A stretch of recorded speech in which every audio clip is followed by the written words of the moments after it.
अब इसके बाद इस वीडियो में कंस्ट्रक्शन 9 के बारे में हम लोग बात करेंगे, जिसमें आपको जो ऑब्जेक्ट दिया गया है, to construct the indirect common tangent to two given circles with centres O and O dash and radius equal to 2.5 centimetre. इसमें हमें एक तरह से इसके पहले वाले वीडियो में आपको मैंने डायरेक्ट कॉमन टेंजेंट के बारे में बताया था, यहाँ पर इनडायरेक्ट कॉमन टेंजेंट के बारे में हम आपको बताएंगे। इसमें भी कंडीशन सेम है कि रेडियस दोनों सर्किल्स के इक्वल हैं, लेकिन टेंजेंट जो ड्रा करना है वो आपका इनडायरेक्ट है।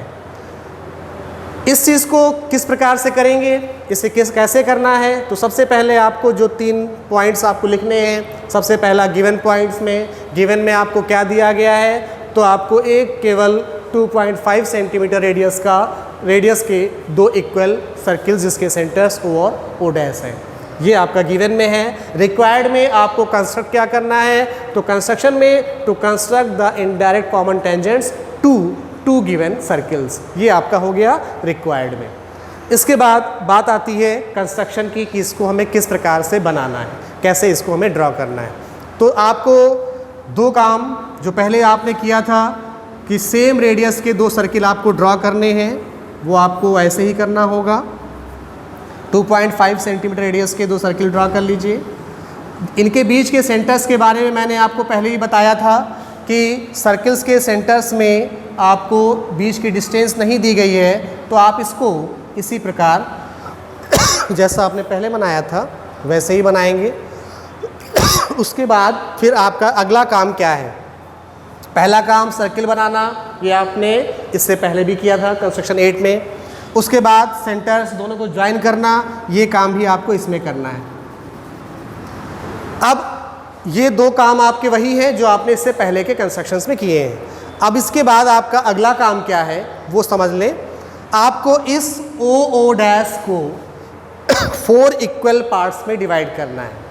किसी भी लाइन सेगमेंट को 4 इक्वल पार्ट्स में डिवाइड करने के लिए आपने इससे पहले भी पढ़ रखा है 9th क्लासेस में भी, कि सबसे पहले आपको एक एक्यूट एंगल बनाती हुई लाइन ड्रॉ करना है।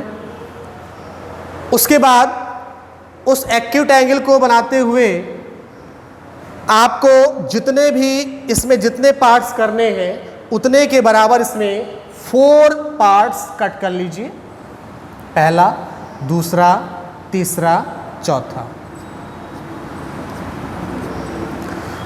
इन पार्ट्स की नंबरिंग कर लीजिए।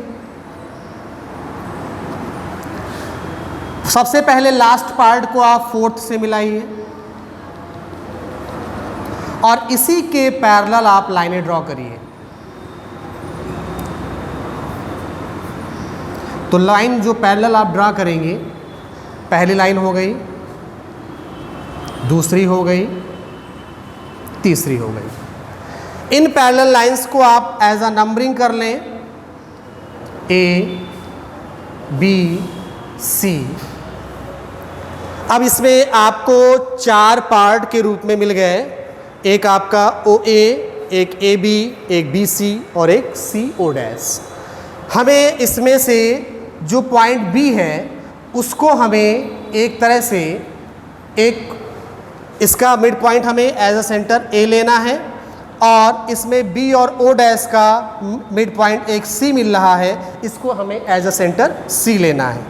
सबसे पहला काम A को सेंटर मानते हुए हमें एक सर्किल ड्रॉ करना है, डॉटेड सर्किल, जो एक तरह से यह इस सर्किल को जहाँ भी कट करे, यानी कि इसको अगर आप देखेंगे तो ये सर्किल को जहाँ भी कट करके जा रहा हो, अर्थात उस पॉइंट को आप as a suppose point of contact P मान लें, और एक हमें जो B और O डैश के मिड पॉइंट C को लेकर के एक सर्किल ड्रॉ करना है डॉटेड, ये नीचे की तरफ ड्रॉ करेंगे और इस प्रकार इसको हम देखेंगे जहाँ पर ये सर्किल को कट कर रहा हो, यह दूसरे सर्किल को उसे हम पॉइंट ऑफ कांटेक्ट Q के रूप में मान लेंगे। अब ये जो मैंने सर्किल आपके ड्रॉ किए थे P और Q, जो आपके as a point of contact है, ये टेंजेंट्स ड्रॉ करने के लिए हमें ये हेल्प करेंगे। अब इस प्रकार P और Q को लेते हुए आपको एक स्केल रखनी है इस प्रकार से, जिसको P और Q को मिलाती हुई एक स्ट्रेट लाइन ड्रॉ करनी है। ये और PQ को मिलाने वाली जो लाइन है यही आपकी रिक्वायर्ड इनडायरेक्ट टेंजेंट के रूप में कहलाएगी। तो इनडायरेक्ट कॉमन टेंजेंट में आपका काम सबसे पहला दोनों सर्किल्स को बनाना, सेम रेडियस सर्किल हैं, उसके बाद सेंटर्स को ज्वाइन करना, सेंटर को ज्वाइन करने के बाद फिर आप जो ओ डैश लाइन सेगमेंट है उसे 4 इक्वल पार्ट्स में डिवाइड करना। 4 इक्वल पार्ट्स में डिवाइड करने के बाद जो आपका लास्ट पॉइंट होगा उसको O से मिलाते हुए O और 4 के पैरेलल आपको 3 लाइन ड्रॉ करनी है।